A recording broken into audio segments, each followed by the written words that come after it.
this is Michael Santero from FloraPulse, and today I have a quick video of how to remove sensors for reuse right away. These new small sensors are very easy to reuse.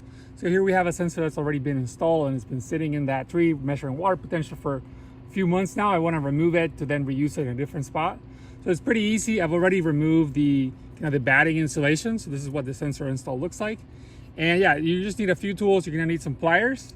You're gonna need some cutters potentially for the batting insulation, then some water, and finally a plastic capsule. So let's go into it. First thing we're gonna do is use pliers to just rotate this out of the way because it's gotten stuck. So just be careful with the wires to not nick the wires or anything. And so you're just gonna go and use the pliers to just rotate things, rotate the cap out. If the sleeve comes out with this, then you can always hold the sleeve while you rotate the cap, but generally it will stay in there unless it's a really a small wheat crop.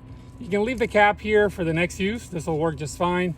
Now that I have the probe like this, I like to pull back the spring a little bit, and then we're gonna use water to just wet this area and just loosen that probe. Then the next step is we're gonna use pliers, and you wanna pull the probe out, but we're gonna don't pull on the wires, you'll break them. So you wanna pull on this little metal part, and it's easy to just pull and rotate this, and that makes it come out easier. So I'm rotating as I'm pulling. Rotate and pull, rotate and pull. Let's see. Rotate and pull. It's coming out. So now that it's coming out, I wanna make sure that I have a capsule ready to go with water. You don't want this to dry out. So anyways, so rotating and pulling, rotating and pulling. Comes out pretty easy. As soon as it comes out, you want to take the probe right here, and then you're gonna wet it with just some water.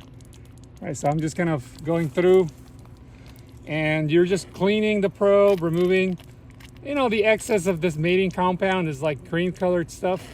Clean up the top relatively well. Don't touch anything because the chip is really sensitive. So notice I'm not touching anything. And then you also want to clean around the o-ring. The o-ring is what makes the seal. So you want to make sure that that surface is really clean. So that looks pretty good. Now the next step we're going to do is I'm going to get a capsule. The capsules, they come with your probe.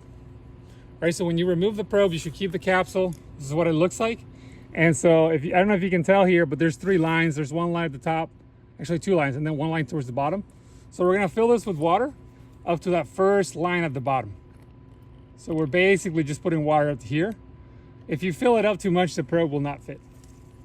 So just keep that in mind. All right. And then now the probe is clean, the capsule is ready to go.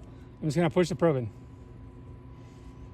And there you go. And now we have a probe that looks good. It's ready to be reused into a new installation. Hope that helps. Thank you.